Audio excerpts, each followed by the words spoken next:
আলাইকুম, welcome to my channel.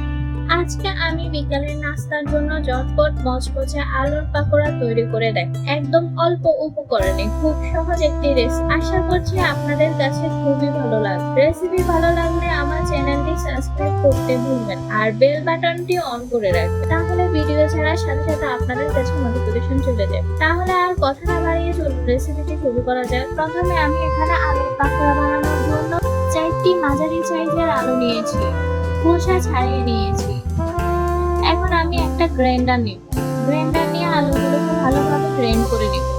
আপনারা চাইলে হাতেও কুচি করে নিতে পারেন, কিন্তু আমি এখানে গ্রাইন্ডারেই গ্রাইন্ড করে নিব।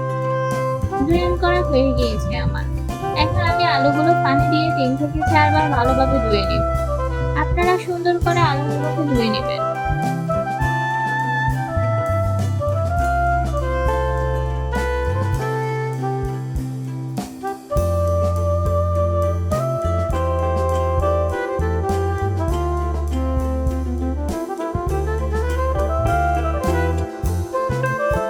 তারপর আমি এখানে আলুগুলোকে একটা মিক্সিং বলে নিয়ে নিয়েছি। এখন আমি আগে থেকেই ধনিয়া পাতা, কাঁচামরিচ, পেঁয়াজ কুচি করে নিয়েছি। এখন আমি এগুলো দিয়ে দিব। এখানে আমি 1 চামচের মতন মরিচের গুঁড়া অ্যাড করছি, আধা চামচের মতন হলুদের গুঁড়া অ্যাড করছি, আর আমি এখানে পরিমাণ মতো রসুন বাটা দিয়ে দিব, চামচের মতন লবণ অ্যাড করছি। এখানে আমি ম্যাগি মশলাটা ইউজ করব। আপনারা চাইলে ম্যাগি মশলার পরিবর্তে জিরার গুঁড়ো অ্যাড করতে পারেন, কিন্তু ম্যাগি মশলাটা ইউজ করলে অনেক ভালো একটা টেস্ট আসে। এরপর আমি ভালোভাবে এগুলোকে মাখিয়ে নেব।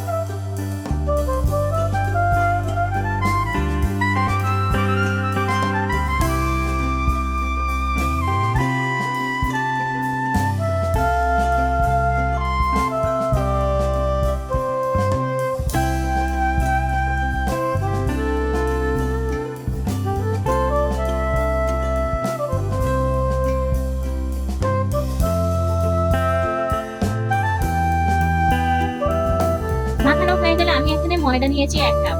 ময়দাগুলোকে আমি এখানে অল্প অল্প করে মিক্স করব। প্রথমে আমি অর্ধেকটা ময়দা ঢেলে দিয়ে মিক্স করে নিচ্ছি ভালোভাবে।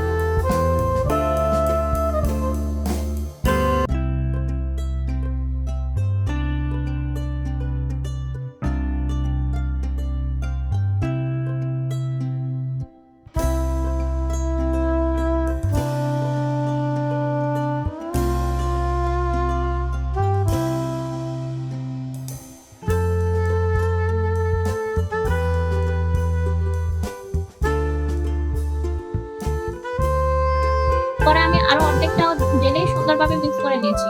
ভালোভাবে মাখিয়ে নেবেন।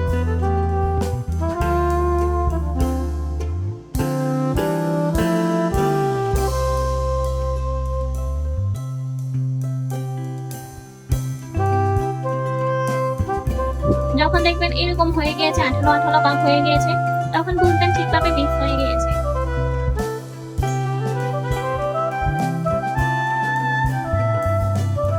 এখন আমি চুলায় একটা প্যান বসিয়ে নেব।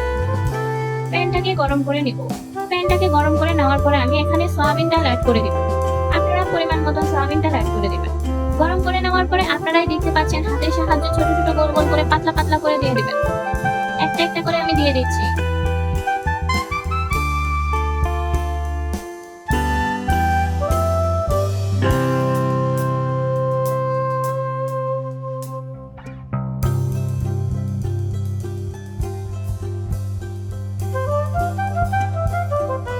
আমি এই পাশ আগে ভালোভাবে ভেজে নিব। যখন আমার এই পাশ ভাজা হয়ে যাবে তখন আমি একটা একটা করে সব উল্টিয়ে দিব। তারপর আমি ওই পাশে ভালোভাবে ভেজে নিব।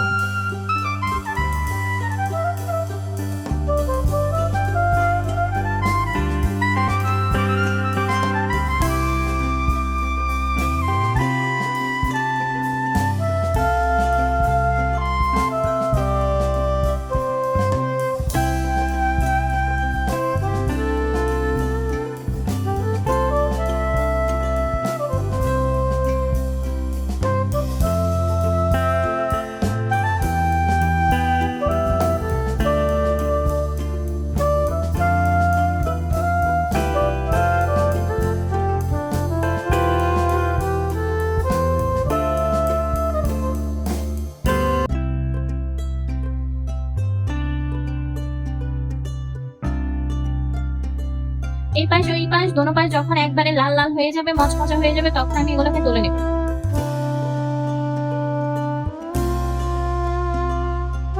আমি এখানে একটু পরিমাণে কম বাছতাছি, আপনারা চাইলে এগুলোকে আরো ভালোভাবে বাছতে পারেন। আমি এখানে আপনাদের দুই রকম ভাবে ভাজা দেখাবো, একটা হচ্ছে একটু হালকা ব্রাউন কালার, আর একটা হচ্ছে একদম পুরো ব্রাউন কালার। আমি প্রথমে হালকা ব্রাউন কালার মতো ভেজে উঠিয়ে নিচ্ছি।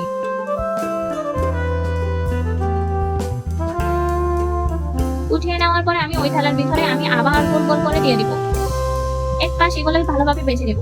এক পাশ ভালোভাবে ভেজে নেওয়ার পরে আমি আরেক পাশে উল্টিয়ে আরেক পাশে ভালোভাবে ভেজে নেব।